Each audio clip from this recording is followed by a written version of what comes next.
and it wouldn't stick to that. I pressed it twice and it just wouldn't stick. So, hey everybody, Lucinda Swirl here. New day, new tumbler project, and then some.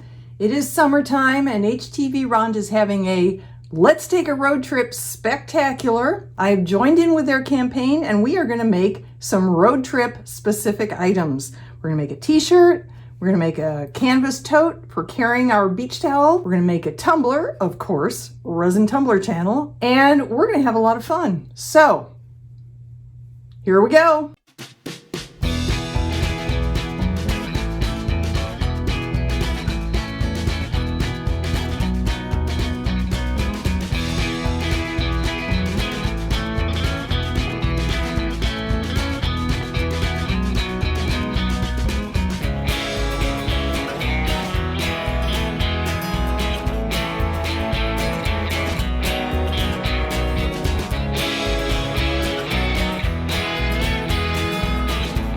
Come on, there we go. Okay, and it's going to heat up and it will beep when it's ready. In the meantime, I have our carrier sheet on the tumbler with the vinyl.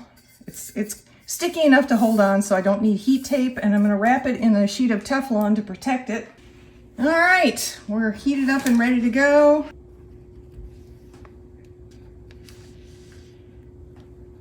Get it centered. Wait till it's up to temp again. There we go. And press. And because this dropped so much, I'm going to wait for it to come back up to temp and I'm going to press it again. Just because. I feel like it's the right thing to do. Okay, here we go. Second press. I turned it a little bit. All right. Turn that off. Let it cool off. Hey everybody, we are back out at the HTVRont auto press where I'm going to do a tote bag and a t-shirt for our trip. I've just turned this on. It's going to take it a bit to heat up, but while it's doing that, I'm going to use the instructions, the heat press instructions on the first vinyl I'm going to press. This will be on the tote bag. Here's our tote bag. I could do both sides for the purpose of this video. I'm just going to do one. The other side would basically be the same thing. I'm going to put it in like this because I don't want to deal with the handles down here in this area. It may be fine. I'm just going to do it this way. Okay, so for the settings on this first thing, which is going to be an HTV, a heat transfer vinyl, I'm going to go back to their package. It says 320 degrees, so I'm going to hit the thermometer button here and change that from 305 to 320. And hit it again to lock it in. And then it says for 15 seconds, and that's where we're already set from the last time, so I'm just gonna leave that alone. And to do a first press on this, just to flatten it out and get out the moisture, I'm going to turn it around. Okay, the press is ready to go. I'm gonna push this in and start by doing just a 5 or 6 second press to flatten the bag out and get out the moisture. Let it count down for a few seconds. Okay, bring it back up. Pull it out. Yeah, it didn't really work very well. I wonder if I can do it off to the side. I want to get the handles out of here. Let's see how that works.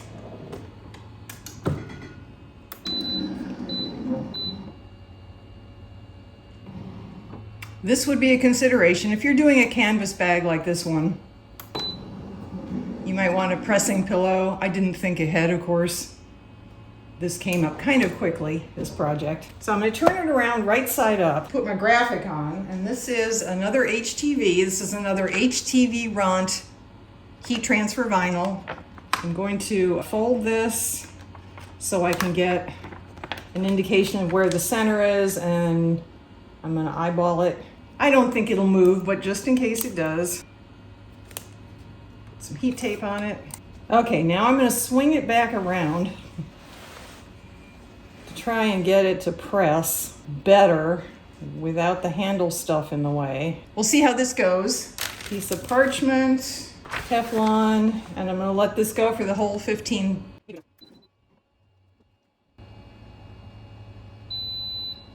Okay, it's going to raise up automatically when it's done. I'll pull this back out. And you know what, just to be on the safe side, I think I'm gonna press it a second time. This may not be advised. I'm not saying you should do this. I'm just trying to deal with the fact that, you know, like I said, I don't have a pressing pillow in here. Now I will put this aside to cool and we'll move on to the next thing. Okay, for the next project here on the heat press, we are going to do a t-shirt and we are going to do it with sublimation. I have this t-shirt from Jiffy Shirt. I will link to everything below. It is a pink shirt that has been bleached in the front and on the sleeves. I have not done a video on how I did this. I didn't do a particularly good job of it, so you might not want to watch my video on this anyway.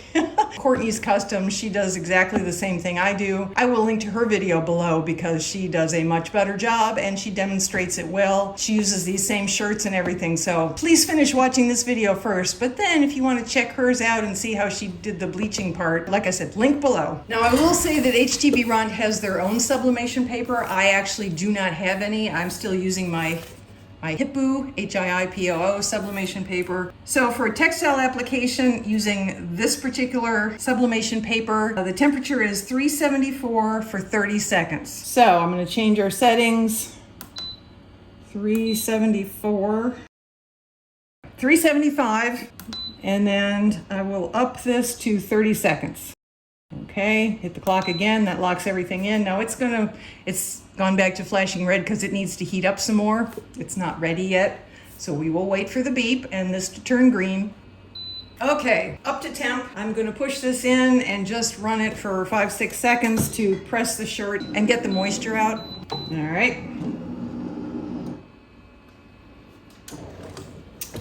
Now I want to put some parchment paper up inside the shirt because the ink from the sublimation can blow through and it would produce a graphic or a shadow or something on the back of the shirt. We don't want that. Okay, now my graphic is here. You know what, I'm just gonna eyeball it. It's about 3 fingers down from the collar. More parchment or butcher paper, because the ink could blow out upwards as well and stain the top of your press. Don't want that. Teflon. Okay, now I'm going to push it in and we're going to do the full 30 seconds.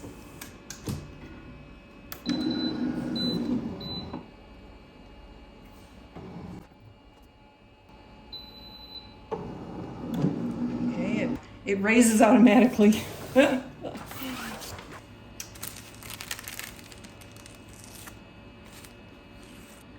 Not a very vibrant picture, is it? I mean, it's not supposed to be, but at the same time, the graphic still looks like it's got a lot of ink on it. I may try this again. I haven't moved anything.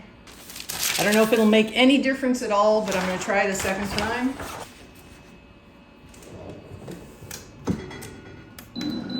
Because why not? Okay, even if this doesn't look any different, I'm going to take the graphic off. There it is. That is very pretty. Okay, I'm going to turn everything off. We are going to go unwrap the tumbler and check on the tote bag. And then, of course, I will do the montage at the end to show you everything. Stay tuned. Okay, so we're doing a cold peel here. It should look like this, but without the carrier sheet. So let's find out.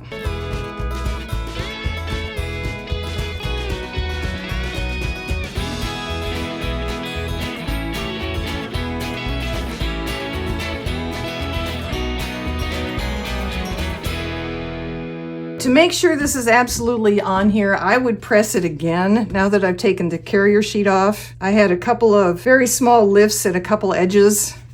Again, it's probably because I couldn't get this completely flat on the press. I could take an iron to it.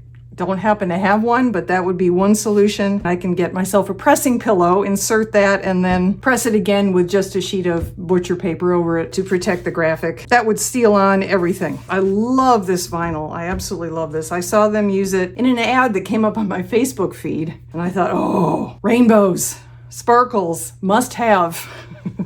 Okay, let's see if this worked. I will tell you, I will admit that I tried this a little earlier with a glitter HTV, also from HTVRont, and it did not work. And it was my fault. I decided to do one of my experiments.